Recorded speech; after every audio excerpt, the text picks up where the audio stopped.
Audiencia, muy buenas noches, sean bienvenidos y bienvenidas a Pactos Siniestros. Como ya vieron en el título, nos han mandado varias historias ocurridas en pueblitos. Se sabe perfectamente que los pueblos son conocidos por sus leyendas y encuentros con fantasmas. Así que apaguen las luces, pónganse cómodos, cómodas, olvídate un momento del mundo y adéntrate conmigo a Pactos Siniestros.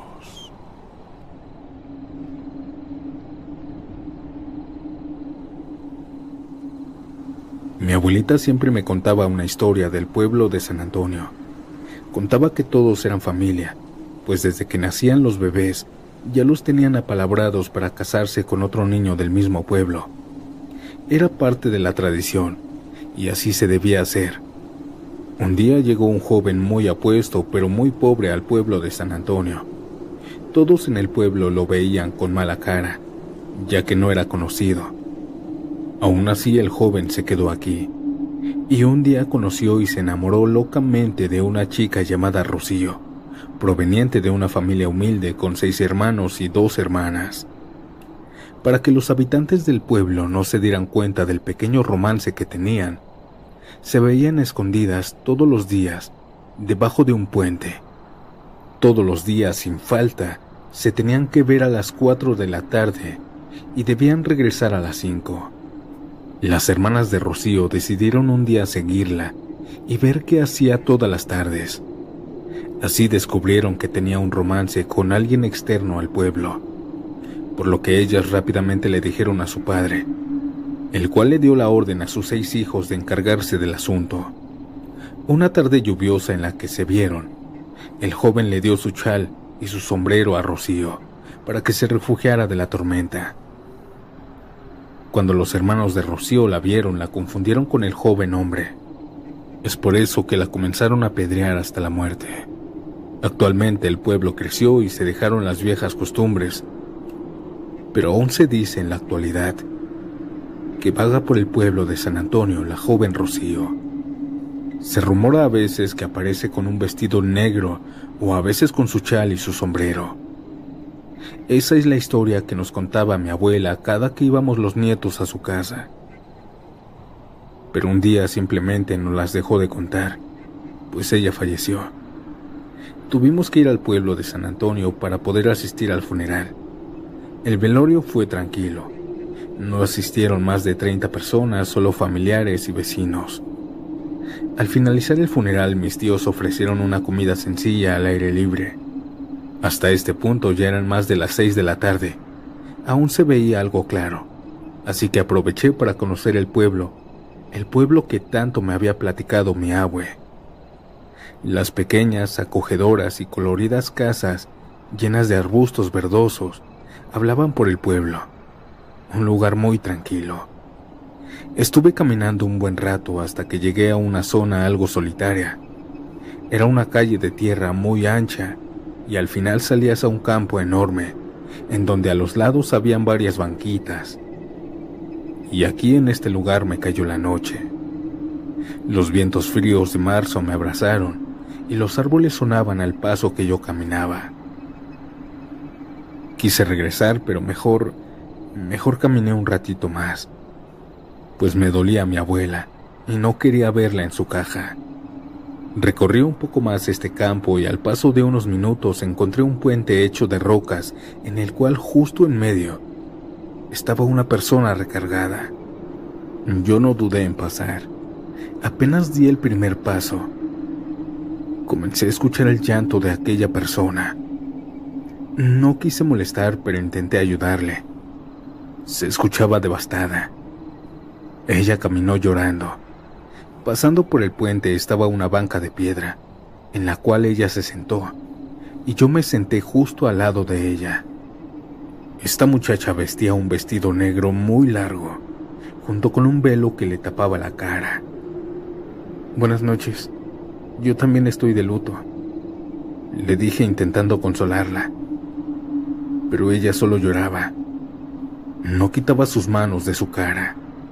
Un silencio algo incómodo se apoderó del lugar. Comencé a notar que de ella se desprendía un aroma muy fuerte, como a algo echado a perder. El aroma se iba haciendo cada vez más fuerte, y yo solo le repetía que se calmara, que ya no llorara, pero ella ni me pelaba. Lloraba muy despacio, pero cuando le pregunté su nombre, ese llanto cesó. Ella, sin quitar las manos de su cara, con una voz gruesa me respondió: Rocío. En ese momento me exalté. Sentí como si me fuera a desmayar, como si mi alma se hubiera salido. En ese momento mi madre me gritó. Yo volteé a verla y me dijo que ya llevaba 1 hora buscándome. Cuando regresé mi mirada a aquella mujer, yo ya estaba sentada sola. Mi madre me pidió que regresara, pues todos en el pueblo decían que ya era peligroso a esta hora estar en la calle. No por los rateros, era por otra cosa, pues se comenzaban a contar historias de que una mujer aparecía por las calles.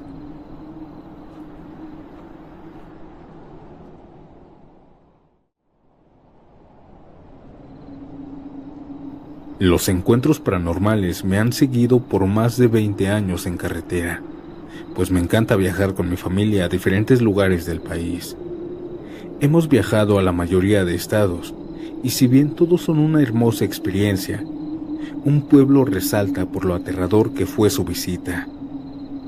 Esta experiencia me sucedió en mis primeros viajes. Ahí ya estaba casado y mi esposa estaba embarazada de mi primer hijo. Esa tarde iniciaban mis 7 días de vacaciones, y después de salir del trabajo le dije a mi esposa que se alistara, porque saldríamos de ruta hacia Campeche. Nos hospedaríamos en un motel del pueblo de Candelaria. La verdad, jamás había ido por esos rumbos, solo me lo recomendó mi jefe en la oficina. Esa tarde, después de algunas cosas, salimos de la casa a las 7 de la noche. Era una ruta algo larga, pero siempre me gustaron los viajes nocturnos, pues el tráfico es escaso y no había tanto calor. Todo el viaje estuvo normal, y antes de llegar al pueblo pude ver a la derecha en la carretera oscura cómo todo el pueblito estaba alumbrado, pues se veían los focos prendidos. Yo me emocioné y aceleré un poco más, pero antes de entrar al pueblo pude notar que había mucha gente en las calles. No es normal, al menos eso pensé, porque de donde vengo, nadie está a las 3 de la mañana fuera de su casa. Lo raro de toda esta gente es que estaba pegada a la pared mirando hacia esta misma. Yo le dije a mi esposa que qué extraño. Ella me dijo que a lo mejor esto era lo mágico del lugar. Pero mira, nadie nos ve y todos están de espaldas, le dije mientras manejaba. Y es que mientras cruzaba las calles, no había gente que no estuviera pegada a la pared y dándonos la espalda. Era extraño, pero a la vez entendía que tal vez esto era su cultura por las noches. Pudimos notar también que todas y todos tenían ropa de manta blanca. Al llegar al centro del pueblo, aquí había mucho más gente así. Nadie nos estaba viendo. Todos estaban pegadas a la pared o simplemente nos daban la espalda. Pudimos ver también un letrero gigante y rojo que decía hotel. No era el mismo que me habían recomendado, pero aún así parecía bueno y elegante. Me estacioné justo al frente y salí del auto. Y cuando ambos salimos del carro y estábamos a punto de entrar, vimos cómo poco a poco las personas que estaban cerca de nosotros comenzaron a voltear lentamente. Cuando se voltearon completamente, pudimos notar que tenían unas risas macabras. Ellos levantaron las manos en signo de saludo y nosotros le gritamos buenas noches. Mi esposa se percató de algo, y al voltear alrededor, todas las personas que antes estaban volteadas de espaldas, ahora estaban mirándonos. Nos enseñaban los dientes con esa gran sonrisa y agitaban la mano diciéndonos hola. Pero era incómodo, era extraño todo esto. Todos tenían esa misma sonrisa, pómulos muy marcados y saltones, mirada vacía, cuerpo inerte, labios muy gruesos. Se veían de plástico, parecían humanos, pero no lo eran. Con una voz nerviosa le dije a mi esposa que se subiera al carro, pero ella ya estaba a un paso de subirse. Me gritó que rápido me subiera y comenzara a manejar. Sin dudarlo lo hice. Estas personas, estos entes, no sé qué eran, pero no nos hicieron nada. De hecho, ni siquiera se movían de su lugar. Solo cuando pasábamos, todos nos seguían con la mirada, agitando su mano. La verdad, no manejé rápido para no levantar sospechas y que estas cosas nos hicieran algo. ¿Recuerdan las personas que estaban en la entrada? Pues ellas ya no estaban de espaldas. Estaban esperándonos con esa sonrisa plástica y esos movimientos que pretendían engañarnos de que eran en verdad humanos. Salimos del pueblo asustados, y cuando lo logramos sentimos un enorme alivio. Nos comenzamos a preguntar si esto era lo que atraía a las personas a Campeche, a este pueblo. Nos sentimos tan tontos el no aprovechar esa experiencia. Era una experiencia extraña, así que decidí mejor preguntar en mi trabajo si esto era lo atractivo de Candelaria. Así que al llegar en la mañana a mi casa desayuné un poco y me lancé al trabajo. Estuve hablando con mi jefe de esto y pensé que me diría que así eran las costumbres allá, pero él ni siquiera sabía lo que yo había visto. Me dijo que él jamás había escuchado sobre esa tradición y que era raro, pues en las mañanas y en las noches él había estado y jamás le había pasado eso. Entonces, ¿qué vi? ¿Qué fue todo eso? Me dio mucha curiosidad y sin decirle nada a mi esposa le dije que se subiera al carro. Nos dirigimos en plena mañana a la zona donde estuvimos y al llegar al kilómetro donde vi a lo lejos el pueblo, parecía estar normal. Manejé por la misma entrada, pero ahora ya no estaba esa gente. Lo primero que noté fue una estatua arriba de una pirámide pequeña en la entrada. Ahora sí habían personas trabajando, vendiendo en sus puestos o en sus negocios. Pasaban niños, perros. Y las instalaciones. Todo era diferente a lo que yo vi horas atrás. Ya no era un pueblo cerrado donde apenas pasaban 2 carros. Ahora era una grande avenida y con naturaleza alrededor. Mi esposa y yo nos quedamos boquiabiertos. No lo podíamos creer, pero nos sucedió. Estuvimos platicando con las personas que nos encontramos en un restaurante y en el río, pero nadie sabía nada. Lo que nosotros habíamos visto era inexistente. Hasta me miraban raro. Y bueno, no nos quedamos ahí, aunque está hermoso Candelaria, más hermoso de lo que en la madrugada vi. A mí me dio miedo quedarme hasta la noche. Hoy tengo aún un pequeño trauma con esto y creo que jamás volvería a ir a ese pueblito. Antes de continuar, si disfrutas de mi contenido, deja tu like, suscríbete y dime, ¿a qué hora te atreves a escuchar estas macabras historias? Ahora, sin más interrupciones, continuemos.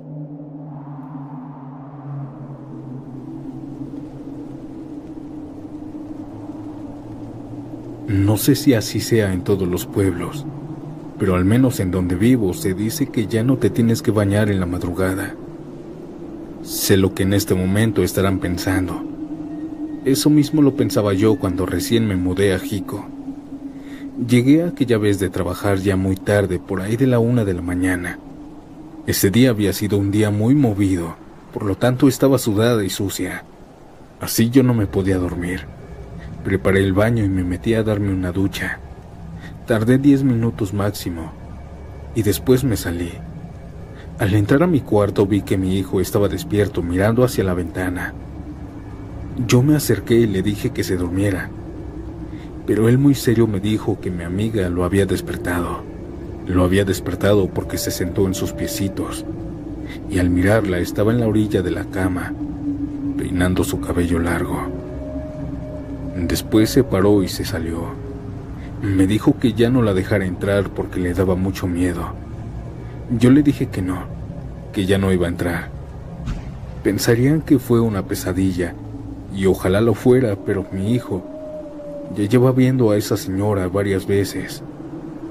Espero que pronto deje de ver a esa cosa cada vez que yo me baño en la madrugada.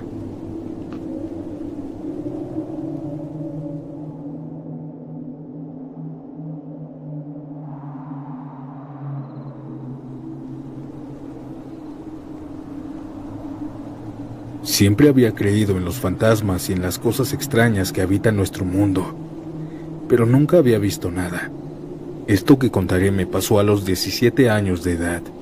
Yo iba ya en la preparatoria, y un fin de semana nos fuimos al pueblito de mi papá que está en Guerrero.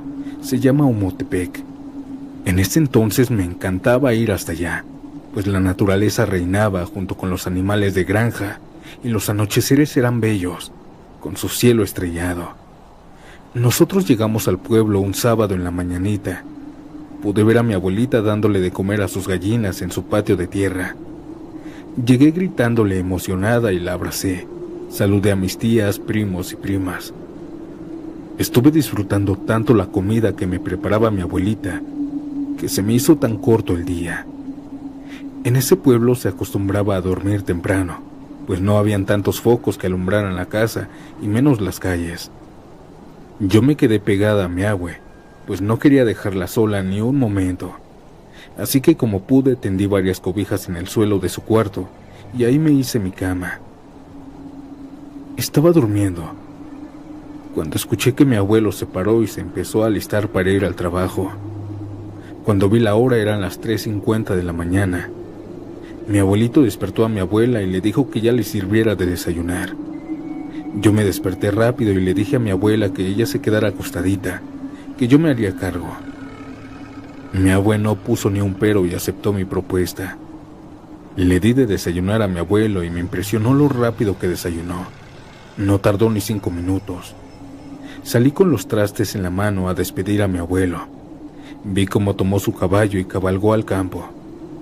Yo me dirigí al lavadero. Era una madrugada muy fría y oscura, pero me gustaba en cierto modo. Estaba lavando los trastes, con esa agua helada que salía, cuando escuché que los burros comenzaron a rebuznar muy fuerte y a patalear. Los burros estaban al fondo, y adelante de ellos estaba el gallinero, y ellas también comenzaron a cacarear y a aletear. La casa estaba oscura, solo se podía ver la silueta de los árboles de la calle y un poco de lo que iluminaba la luna. Y los sonidos no paraban. Era un ruidero de animales y yo me estaba sugestionando. Y justo cuando estaba enjuagando los trastes, se comenzó a escuchar una especie de grito ahogado, muy agudo, que se venía acercando. Segundos después vi cómo cruzó desde la otra calle hasta el árbol de enfrente una enorme bola de fuego que se quedó justo en la rama más gruesa. Yo me espanté y mi primera reacción fue esconderme en el lavadero mientras me asomaba. Lo curioso que vi es que esa bola de fuego no quemaba las ramas ni un poco. ¡Shh! Belén, vente para acá. Salté del susto por esa voz, pero era mi abuelita asomándose desde su puerta, apenas abierta. En cuclillas corrí hasta allá y cerramos la puerta. Desde la ventana nuevamente miré aquel árbol y aquella bola de fuego ya no estaba. En su lugar estaba alguien. No logré reconocer si era hombre o mujer porque estaba muy oscuro. Me quedé sorprendida viendo, intentando distinguir, pero mi abuelita me quitó del vidrio. En su cuarto oscuro me tomó de las manos y comenzamos a orar. Estaba tan asustada que no recordaba el Padre Nuestro. Mi abuelita y yo volvimos a escuchar ese grito ahogado, alejándose de la casa. Y al asomarnos, esa cosa ya no estaba.